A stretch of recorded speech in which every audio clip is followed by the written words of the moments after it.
స్వాతంత్రం స్ఫూర్తిగా ఈనాడు కాంగ్రెస్ పార్టీ మే 6, 2022 నాడు వరంగల్ గడ్డ మీద రైతు సంఘర్షణ సమితి ఏర్పాటు చేసి రైతు డిక్లరేషన్లో తెలంగాణ రాష్ట్ర రైతాంగానికి 2 లక్షల వరకు రైతు రుణమాఫీ చేస్తామని చెప్పి మన అభిమాన నాయకుడు శ్రీ రాహుల్ గాంధీ గారు ఇచ్చిన మాటకు తెలంగాణకు వచ్చి మనకు ఇచ్చిన గ్యారంటీకి కట్టుబడి 8 నెలలు తిరగకంటే ముందే తెలంగాణ రాష్ట్రంలో ఉన్న లక్షలాది మంది రైతాంగానికి 2 లక్షల రూపాయల రుణమాఫీ 31,000 కోట్ల రూపాయలను వారికి రుణ విముక్తులను చేసి బ్యాంకుల నుంచి వాళ్లకు స్వేచ్ఛను ప్రసాదించి నా తెలంగాణ రైతాంగం ఈనాడు తెలంగాణ రాష్ట్రంలో రుణ విముక్తులై స్వేచ్ఛా వాయువులు పీల్చుకునే విధంగా ఈనాడు కాంగ్రెస్ పార్టీ నిర్ణయం తీసుకున్నది.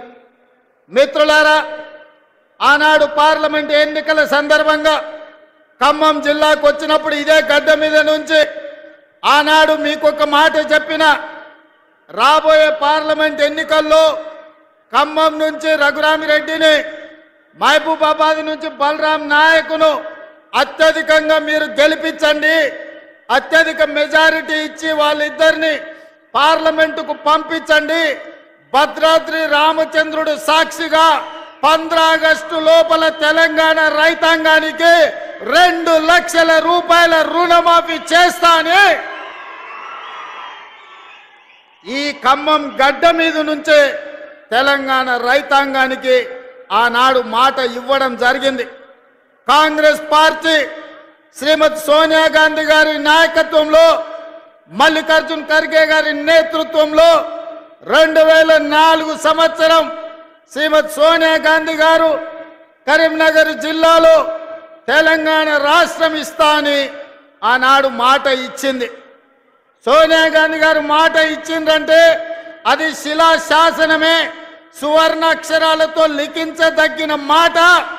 మాట తప్పని మడమ తిప్పని నాయకురాలు శ్రీమతి సోనియా గాంధీ గారి మాట మేరకు జూన్ 2, 2014 నాడు తెలంగాణ రాష్ట్రాన్ని ఇవ్వడం జరిగింది. మరి ఆమె కుమారుడు మాట తప్పని వంశం నుంచి వచ్చిన గాంధీ వారసుడు శ్రీ రాహుల్ గాంధీ గారు మే 6, 2022 నాడు వరంగల్ గడ్డ మీద తెలంగాణ రాష్ట్ర రైతాంగానికి 2 లక్షల రూపాయల రుణమాఫీ చేస్తా అని మాట ఇస్తే ఈ వేదిక మీద ఉన్న నా మంత్రివర్గ సహచరులు, ముఖ్యంగా ఉప ముఖ్యమంత్రి ఆర్థిక శాఖ మంత్రి బట్టి విక్రమార్క గారు పట్టు వదలకుండా రాహుల్ గాంధీ గారి మాట నిలబెట్టడానికి లక్షలాది తెలంగాణ రైతాంగానికి రైతు రుణమాఫీ చేసి తీరుతామని లెక్కలు వేసి అంకెలు కూడి ఎంతమంది అడ్డం పడ్డా, ఎంతమంది కాళ్ళల్లో కట్టెబెట్టాలని చూసినా ఇయాలటికి ఇయాల 18,000 కోట్ల రూపాయలు ఇయాల రైతుల ఖాతాలో మనం వెయ్యడం జరుగుతుంది. మిత్రులారా, జూలై 18న మొదలు పెడితే ఇయాల 15 ఆగస్టు, సరిగ్గా 27 రోజుల్లో 18,000 కోట్ల రూపాయలు రైతుల ఖాతాలోకి బదిలీ చేసిన ప్రభుత్వం పార్టీ ఏదైనా ఉందంటే ఈ దేశంలో అది కాంగ్రెస్ పార్టీ, తెలంగాణ ప్రభుత్వం అని నేను చెప్పదలుచుకున్నా. నేను సూటిగా సవాలు విసురుతున్నా. తాటి చెట్టు లెక్క పెరిగితే సరిపోదు, దూలం లెక్క ఉన్నావు, దూడకున్న బుద్ధి కూడా లేదని ఆనాడు హరీష్ రావు సవాలు విసిరిండు. మీరు రైతు రుణమాఫీ చెయ్యండి, నేను సిద్దిపేట ఎమ్మెల్యేకు రాజీనామా చేస్తా, మళ్ళా ఎన్నికల్లో పోటీ చెయ్యనని. ఇవాళ ఈ వైరాగడ్డ మీద నుంచి ఖమ్మం ప్రజల సమక్షంలో హరీష్ రావు, నీకు సీము నెత్తురుంటే, సిగ్గు లజ్జ ఉంటే రాజీనామా చెయ్యి. నువ్వు కూడా నీ మామలకనే సిగ్గు లేనోనివైతే ఏట్ల దుంకి సావు అని చెప్పి నేను ఈ సందర్భంగా చెప్పదలుచుకున్నా. ఆయననే నేనన్నా హరీష్ రావు సిద్ధంగా ఉండు, సిద్దిపేటకు పట్టిన శని పీడ చీడ విరుగడవుతుంది. 15 ఆగస్టు లోపల 2 లక్షల వరకు రుణమాఫీ చేసి తీరుతామని మాట ఇచ్చిన ఇవాళ 15 ఆగస్టు నాడు మళ్ళీ అదే ఖమ్మం గడ్డ మీద నుంచి ఇవాళ సవాలు విసురుతున్న హరీష్ రావు, నీలో చీము నెత్తురుంటే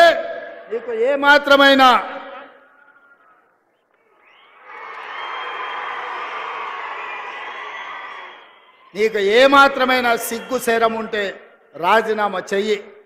నువ్వు ఎట్లాగూ రాజీనామా చెయ్యవు, నీది సిగ్గులేని జాతి. అందుకే ఇవాళ నువ్వు రాజీనామా చేయకపోతే అమరవీరుల స్తూపం దగ్గరకు వచ్చే ముక్కు నేలకు రాజు కాంగ్రెస్ పార్టీ మీద సవాలు విసిరినందుకు తెలంగాణ రైతాంగం క్షమించండి. మాట తప్పని పార్టీ కాంగ్రెస్ పార్టీ రుణమాఫీ చేసింది.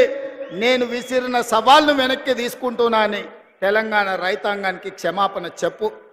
ఇవాళ నేను ఒక్క మాట అడగదలుచుకున్నా, నేను గుర్తు చేయదలుచుకున్న ఈ ఖమ్మం ప్రజలకు, ఆనాడు ఖమ్మం జిల్లా రైతాంగం ఇంతకుముందే మా రామదాస్ గుర్తు చేసిండు. ఆనాడు ఖమ్మం జిల్లా రైతాంగం పండించిన మిర్చికి గిట్టుబాటు ధర అడిగితే గిట్టుబాటు ధర ఇవ్వకుండా దళారులు దోపిడీ చేస్తుంటే దందాలు చేస్తుంటే ఆ ప్రజలకు కోపం వచ్చి చిర్రెత్తుకొచ్చి తిరుగుబాటు చేసిండు. దళారులను శిక్షించి దళారులకు బేడీ లేచి జైలుకు పంపించాల్సిన కేసీఆర్ ప్రభుత్వం ఆనాడు ఈ ఖమ్మం జిల్లా రైతాంగాన్ని అరెస్టు చేసి జైల్లో పెట్టి బేడీ లేచి బజార్లు నడిపించింది. ఆయల్లా రైతాంగానికి అండగా నిలబడడానికి ఈ ఖమ్మం జిల్లాలో నేను పర్యటనకు వచ్చిన. ఆయల్లా మీకు అందరికి గుర్తుండాలి, సంటి బిడ్డను భార్య సంకలు ఎత్తుకొని బస్సులో బేడీ లేచి తీసుకెళ్తున్న భర్తకు తన సంటి బిడ్డను చూపించడానికి పోతే కర్కశంగా పోలీసులు ఆడబిడ్డ మీద దాడి చేసిరు. ఆయల్లా ఆ కుటుంబాన్ని కూడా పరామర్శించడానికి నేను ఈ ఖమ్మం జిల్లాకు వచ్చిన. ఇదే కాదు, ఎన్నికల సందర్భంలో కూడా పాదయాత్ర చేస్తూ ఈ వైరాకు వచ్చిన. ఆనాడు మిమ్మల్ని అడిగిన, వైరాలో ఎమ్మెల్యేగా గెలిపించండి, తప్పకుండా రైతులకు 2 లక్షల రూపాయల రుణమాఫీ చేస్తామని చెప్పినాం. ఆర్టీసీలో ఆడబిడ్డలకు ఉచిత ప్రయాణం ఇస్తామని చెప్పినాం. అదేవిధంగా ప్రతి పేదవాడి ఇంటిలో 200 యూనిట్లు ఉచిత కరెంటును అమలు చేస్తామని చెప్పినాం. రాజీవ్ ఆరోగ్యశ్రీ పథకాన్ని 10 లక్షలకు విస్తరిస్తామని చెప్పినాం. ఇదే కాదు, పేదవాడి ఆత్మ గౌరవమైన ఆనాడు డాక్టర్ వైఎస్ రాజశేఖర రెడ్డి గారు ఉన్నప్పుడు ప్రతి పేదవాడికి ఇందిరమ్మ ఇల్లు ఇచ్చి గ్రామాలలో గూడాలలో తండల్లో ప్రతి దళితుడు గిరిజనుడు ఆత్మ గౌరవంతో బ్రతికే విధంగా ఆనాడు ఇందిరమ్మ ఇండ్లు ఇస్తే డబుల్ బెడ్రూమ్ ఇండ్లు ఇస్తా అని తెలంగాణ సమాజాన్ని ముఖ్యంగా దళితులను గిరిజనులను కేసీఆర్ మోసం చేశాడు. అందుకే పొంగులేటి శ్రీనివాసరెడ్డి గారి శాఖ గృహ నిర్మాణ శాఖ నుంచి ప్రతి పేదవాడికి ఇల్లు ఇవ్వాలన్న లక్ష్యంతో ఈ సంవత్సరం ప్రతి నియోజకవర్గంలో 3500 ఇందిరమ్మ ఇండ్లు రాష్ట్రం మొత్తం 4,50,000 ఇండ్లను ఇవాళ పేదలకు మంజూరు చేసి ఇవాళ పేదలను ఆత్మగౌరవంతో బ్రతికించే విధంగా కార్యక్రమాలు తీసుకున్నాం. ఇన్ని కార్యక్రమాలు సెప్టెంబర్ 17, 2023 నాడు రాజీవ్ గాంధీ ప్రాంగణం తుక్కుగూడలో సోనియా గాంధీ గారు 6 గ్యారెంటీలను తెలంగాణకు ఇస్తే ఆ గ్యారెంటీలను అమలు చేసే ప్రయత్నం నిరంతరం నా మంత్రివర్గ సహచరులతోని మేము కష్టపడుతున్నాం. అందుకే మిత్రులారా, ఇవాళ మేము చేస్తున్న సంక్షేమం, మేము ప్రయత్నం చేస్తున్న అభివృద్ధిని చూసి ఓర్వలేక ఇవాళ టీఆర్ఎస్ నాయకులు ఉన్నవి లేనివి మాట్లాడుతున్నారు. నేను అడుగుతున్న కేటీఆర్ను, ఇవాళ ఆయన మాట్లాడుతుండు కాంగ్రెస్ పార్టీ మోసం చేసిందని. ఓరి సన్నాసి, అసెంబ్లీ ఎన్నికల్లో 39 సీట్లు ఇస్తే పార్లమెంటుకు వచ్చే వరకల్లా గుండు 0 ఇచ్చిండ్రు. 7 ఇట్లలో డిపాజిట్ పోయింది, 17 ఇట్లలో ఓడిపోయిండ్రు. ఇంకా మీ బుద్ధి మారలేదా? ఇంకా ఈ అబద్ధాలు మానరా? తండ్రి కొడుకులు బావ బామ్మార్దులని నేను అడగదలుచుకున్నా. నిజంగానే మీ మాటలు నమ్మితే తెలంగాణ సమాజం మిమ్మల్ని మనుషులుగా చూస్తే మీకు ఒక్క సీట్ అయినా ఇచ్చటోళ్ళు కదా. మీ పార్టీ పుట్టినప్పటి నుంచి ఇవాళ వరకు ఎప్పుడు లేనంత హీనంగా దీనంగా దివాలా తీసి ఇవాళ బీఆర్ఎస్ పార్టీ బతుకు బస్టాండ్ అయింది. బంజారా హిల్స్ బస్టాండ్లో అడక్క తినే పరిస్థితి ఇవాళ బీఆర్ఎస్ పార్టీకి వచ్చింది. అయినా సిగ్గు లేకుండా ప్రజల్ని నిందించుకుంటూ ప్రజలే తప్పు చేసిండ్రు అన్నట్టుగా ఇవాళ ప్రజలనే ఇవాళ దోషులుగా నిలబెట్టే ప్రయత్నం ఇవాళ బీఆర్ఎస్ నాయకులు చేస్తూ. అందుకే మిత్రులారా, ఇవాళ సీతారామ ప్రాజెక్టు గురించి బట్టి విక్రమార్క గారు పూర్తి వివరాలు చెప్పిండ్రు.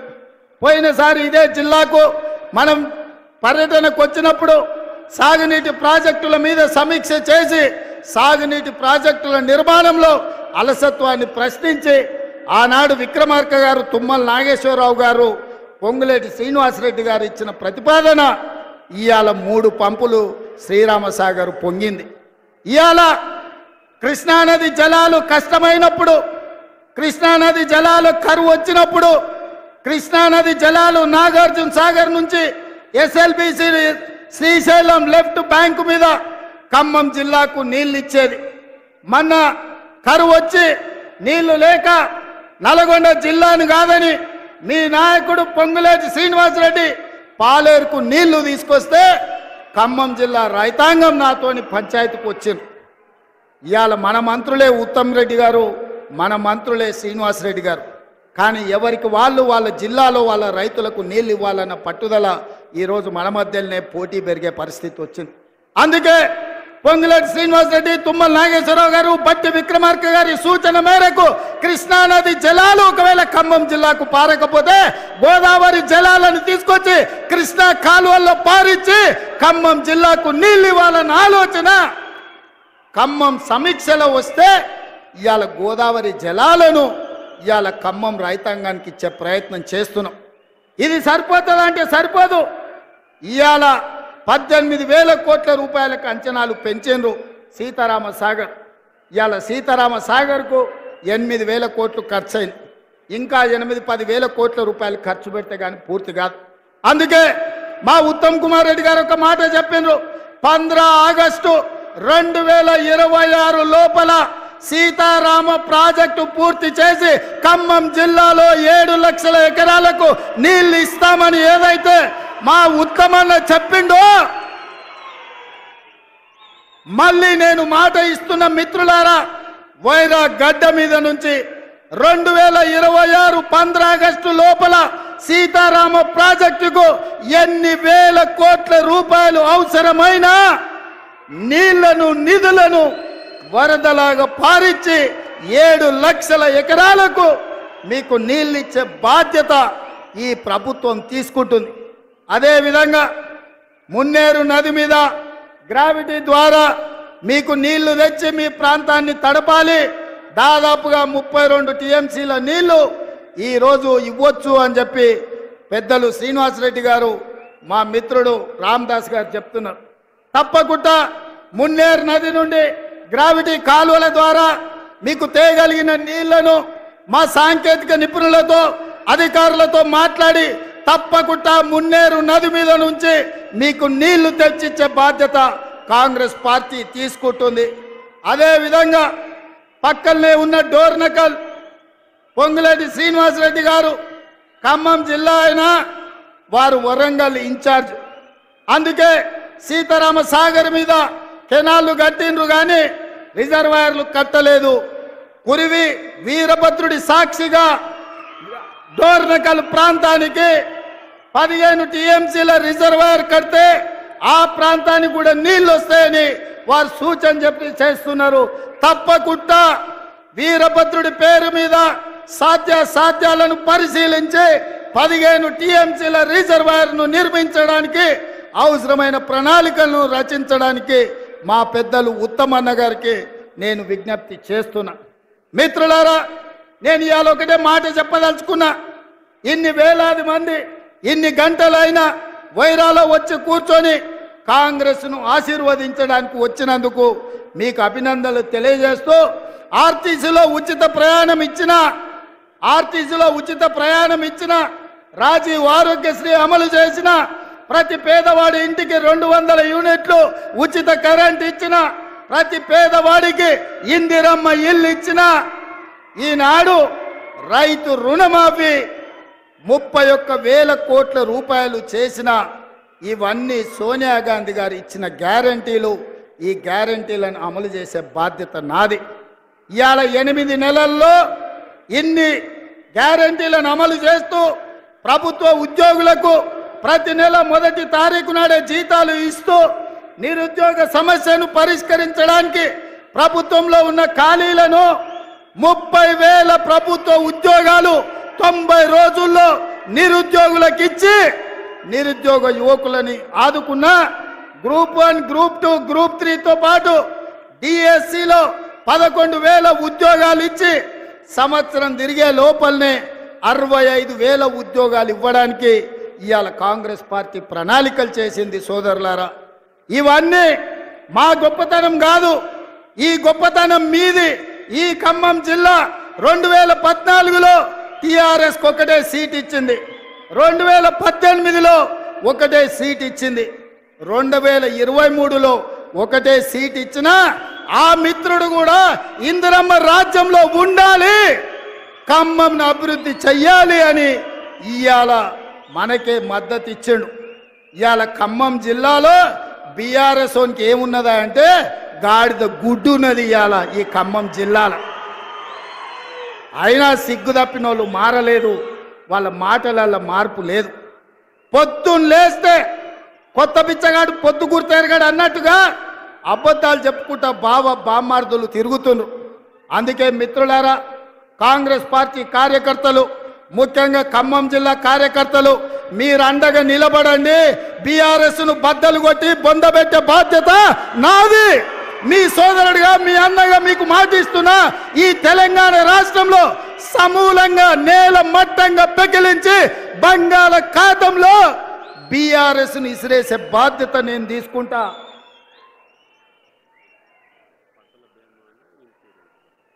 అదేవిధంగా పక్కన మా తుమ్మలన్న చెప్తుండే, ఆయన వ్యవసాయ శాఖ కదా, మనం పంటల బీమా చేస్తున్నాము, రైతు బీమా అమలు చేస్తున్నాము, ఎరువులను ఇప్పటికే రైతులకు అందుబాటులో పెట్టినాము, ఆ విషయాలు కూడా చెప్పమని చెప్పి తుమ్మలన్న గారు చెప్తున్నారు. మిత్రులారా, నేను ఒక్కటే మాట చెప్పదలుచుకున్నా, మీరు అండగా నిలబడితే బీఆర్ఎస్ను బద్దలు కొట్టేది కానీ బీజేపీని బొంద పెట్టేది కానీ పెద్ద సమస్య కాదు. ఈ తెలంగాణ రాష్ట్రంలో బీజేపీకి జగా లేదు. మన ఎన్నికల్లో ప్రజలు 8 సీట్లు ఇచ్చిండ్రు, బడ్జెట్లో బీజేపీ వాళ్ళు గాడిద గుడ్డి ఇచ్చిండ్రు. మనకు తెలంగాణ ప్రజలు 8 సీట్లు ఇస్తే నరేంద్ర మోడీ గారికి బీజేపీ వాళ్ళు తెలంగాణకు గాడిద గుడ్డి ఇచ్చిండ్రు. అందుకే ఈ తెలంగాణ అభివృద్ధి జరగాలన్నా, ఈ తెలంగాణలో ఎడారులుగా మారిన భూములు పసిడి పంటలతో పచ్చగా విలసిల్లాలి అంటే ఇందిరమ్మ రాజ్యం రావాలి. పాలమూరు రంగారెడ్డి ఎత్తిపోతల ప్రాజెక్టు పూర్తి కావాలి, నల్లగొండలో ఎస్ఎల్బిసి టన్నెల్ పూర్తి కావాలి, ఖమ్మం జిల్లాలో సీతారామ సాగర్ ప్రాజెక్టును పూర్తి చెయ్యాలి. ఇవి పూర్తి చేసినాడే ఇవాళ తెలంగాణ సస్యశ్యామలం అవుతుంది.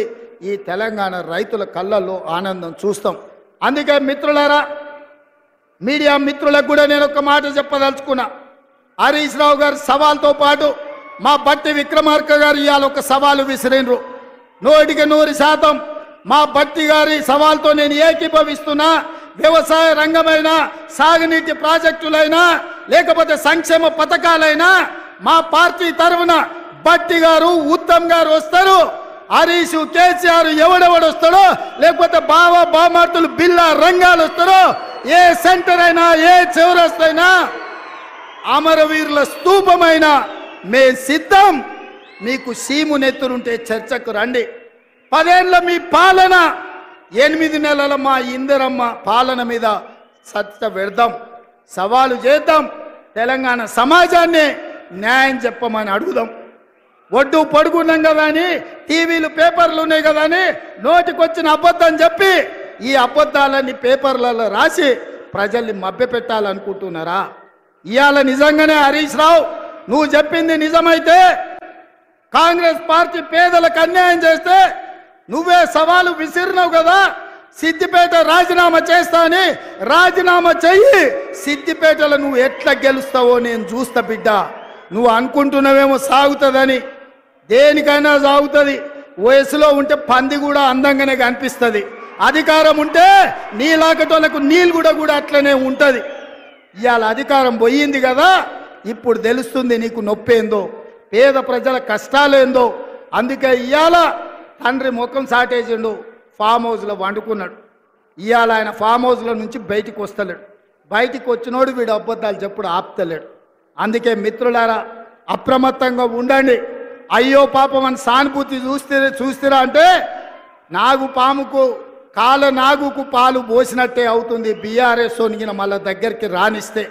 అందుకే ఈరోజు ఇంత మంచి కార్యక్రమం ఇవాళ సీతారామ ప్రాజెక్టు ప్రారంభోత్సవానికి, అదేవిధంగా 2 లక్షల వరకు 3వ విడత రైతుల రుణమాఫీకి వేలాదిగా మీరు ఇక్కడికి వచ్చి ఆశీర్వదించినందుకు, ఇంతసేపు ఓపిక ఉండి, ముఖ్యంగా మా అక్కలు, మా చెల్లెళ్ళు, మా పెద్దమ్మలందరూ కూడా నిండు మనసుతో ఆడబిడ్డలందరూ ఇందిరమ్మ రాజ్యాన్ని ఆశీర్వదించడానికి మా లంబాడ సోదరి మళ్ళందరూ కూడా ఇక్కడికి వచ్చినందుకు మనస్ఫూర్తిగా వాళ్ళందరికీ ధన్యవాదాలు తెలియజేస్తూ, ఎవరు ఏం చెప్పినా నమ్మకండి. నిరుద్యోగ యువకులకు ఉద్యోగాలు ఇచ్చే బాధ్యత నాది, రైతులకు రుణమాఫీ చేసే బాధ్యత నాది. ఈ రాష్ట్రంలో పాలమూరు రంగారెడ్డి ఎత్తిపోతలు కానీ, ఎస్ఎల్బిసి టన్నెల్ కానీ, సీతారామ సాగర్ ప్రాజెక్టును కానీ పూర్తి చేసే బాధ్యత మాది అని తెలియజేస్తూ మీ అందరి దగ్గర సెలవు తీసుకుంటున్న మిత్రులారా, జై కాంగ్రెస్. గట్టిగా ఫామ్ హౌస్లో వండిన కేసీఆర్ గుండెలు అదరాలే, ఢిల్లీలో ఉన్న మోడీ బెదరాలే. సరేనా? జై కాంగ్రెస్, జై జై కాంగ్రెస్.